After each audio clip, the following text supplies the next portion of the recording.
24 years ago, on Mother's Day of 2000, Maggie's Place opened its first home. It was the vision of 5 young women straight out of college. If they had any business sense, I would not be standing here because nobody would have done this.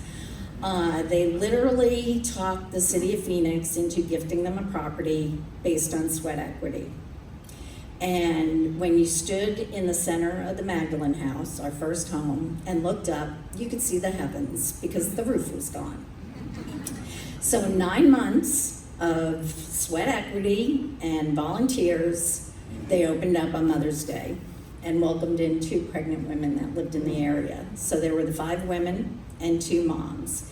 And it has grown now to where we have the 5 homes, and we can host 34 moms, their babies, and we staff 24/7 with AmeriCorps members. I'd like to say we're just little houses and communities. You wouldn't even know we exist. So we just kind of retrofit the homes, and you put 6 or 7 moms, 3 or 5 babies, a couple of core members straight out of college, and it's a lot of estrogen. You learn very quickly whether you can survive community life and how to get along with people. We also have a 4-plex, a small apartment complex, and we use this for family reunification.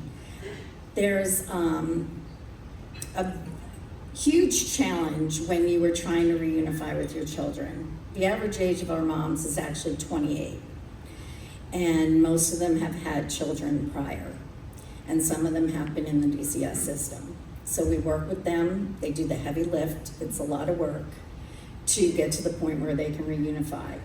One catch is you can't get your children back without housing, and you typically can't get housing without your children. So in this little 4-plex, sometimes we double up moms, but we do the best we can. And over the last about 12 or 15 months, I believe we've had over a dozen families reunify. So we're very proud of that work.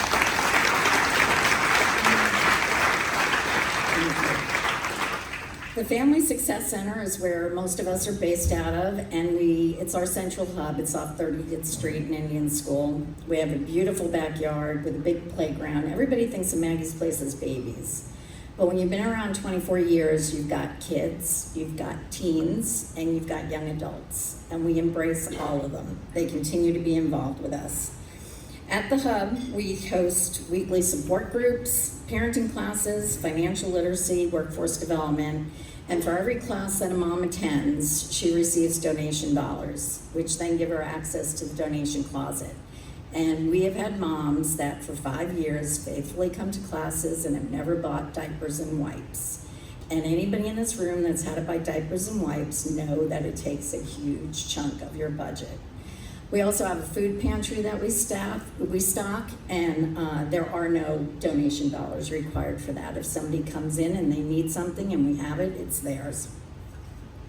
We begin all our evening classes with a meal. We truly believe in fellowship.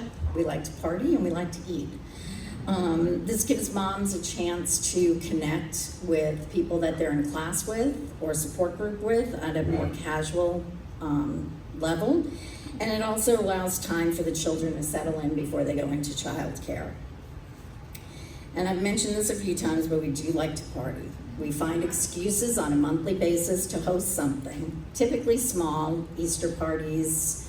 We're doing Halloween, trunk or treat, but Mother's Day and Christmas, we do big. Those are the highlights of everything that is about Maggie's Place. Community, family, fellowship, all are welcome. The property could have anywhere from 250 to 300 moms, kiddos, and everybody on the campus. So Megan already said this. We do have a saying, once a Maggie's Place mom, always a Maggie's Place mom. Our moms and their kiddos are part of an ever-growing community. We have now housed over 1,200 moms, and over 750 babies have called Maggie's Place their first home.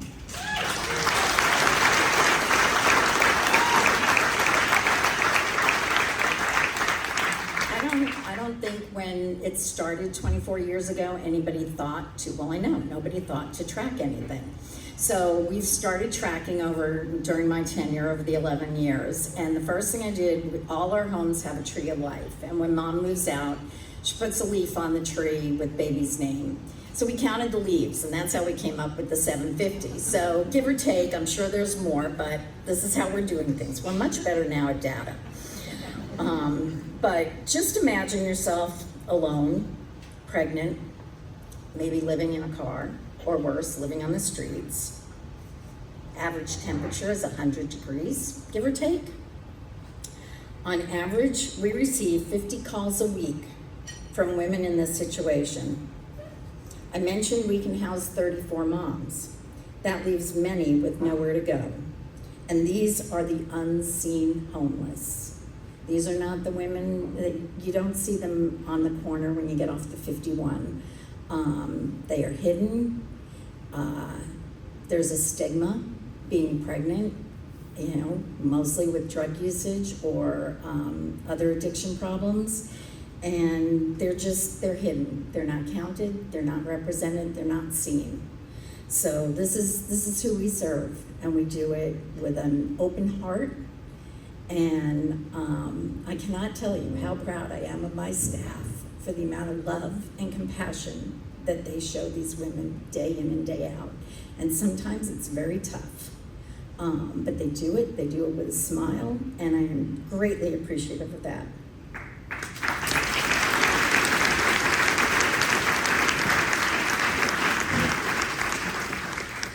Maggie's Place is the only shelter in the valley that actually welcomes women in while they're pregnant and then allows them to stay for up to baby's first birthday.